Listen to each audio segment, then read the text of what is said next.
এখন আপনারাই বলেন জেনা জিনিসটা কি খারাপ না ভালো? আপনারা বলেন না। বিয়ের আগে পর পুরুষ পর নারীর সাথে সম্পর্ক রাখা কি খারাপ না ভালো? তাহলে এই খারাপ জিনিসটাকে কেন হচ্ছে, শুরু কখন? ওই যে কলেজে একদিন দেখেছিল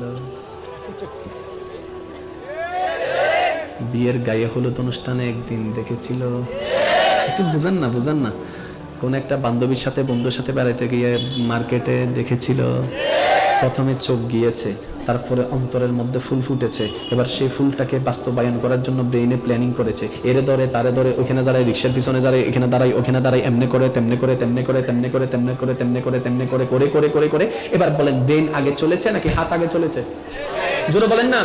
তাহলে হাত কন্ট্রোল যদি ব্রেনটাকে কন্ট্রোল করেন, যদি ব্রেন কন্ট্রোল মনটাকে কন্ট্রোল করেন, মন কন্ট্রোল যদি চোখটাকে কন্ট্রোল করেন, তাই তো আল্লাহ কোরআনুল কারীমে পর্দার যে বিধানের আয়াতটুকু বলেছে, শ্রদ্ধার সাথে বলছি, মাইকের আওয়াজ যতটুকু যাচ্ছে, যেহেতু বলনেওয়ালা আল্লাহ, নিশ্চয়ই অনেক হিকমত আছে। আপনি শুধু আয়াতটাকে একটু পড়ে দেখুন, আল্লাহ সেই যে আয়াতে নারীদের পর্দার কথা বলেছেন, নারীদের কথা বলেছেন পরে, পুরুষের নজরের পর্দার কথা বলেছেন আগে।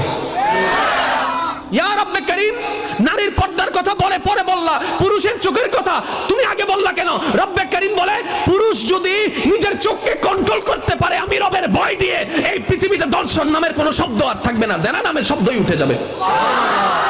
এবার আপনারা বলেন, বেশিরভাগ ক্ষেত্রে অন্যায় কাজ যেগুলো আমরা নোংরা কাজ বলি আর কি, মেয়েরা বেশি আগায় নাকি ছেলেরা আগায়?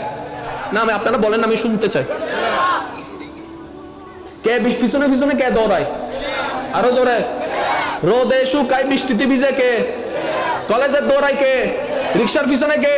মোবাইল নাম্বার কালেকশন করার পরিশ্রম করে কে?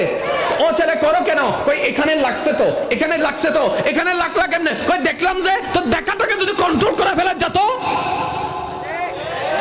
তাহলে আল্লাহ পাক কিন্তু কোরআনে সেই আয়াতটাকে এভাবেই বিশ্লেষণ করেছেন।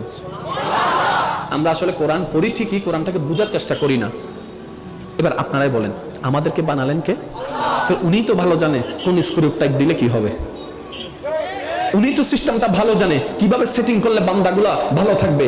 ওই সেটিংটাই আল্লাহ জানাই দিয়েছেন কোরআন এবং হাদিসের মাধ্যমে। বলেন না সুবহানাল্লাহ। এখন যদি টোটাল বিশ্বকে এক জায়গায় করেন, একটা কথাই বললে আপনারা বুঝতে পারবেন, একটা হচ্ছে ধর্ম, একটা হচ্ছে মানুষ, একটা হচ্ছে ধর্ম, একটা হচ্ছে, আর একটু জোরে বলেন, একটা হচ্ছে ধর্ম, একটা হচ্ছে মানুষ। ধর্মের মানুষের দরকার নাকি মানুষের ধর্মের দরকার? ধর্মের মানুষের কোনো দরকার, কারণ ধর্ম তখনও ছিল যখন কালিমা পড়নেওয়ালা একজন ছিল, ইসলাম তখনও ছিল যখন আজান প্রকাশ্যে দেওয়া যেত না, ইসলাম তখনও ছিল। তাহলে ইসলামের আমাদের দরকার নাই, কিন্তু আমরা মানুষ হওয়ার জন্য একটা গাইডলাইনের দরকার, আর ওই গাইডলাইনের নামে হচ্ছে ইসলাম।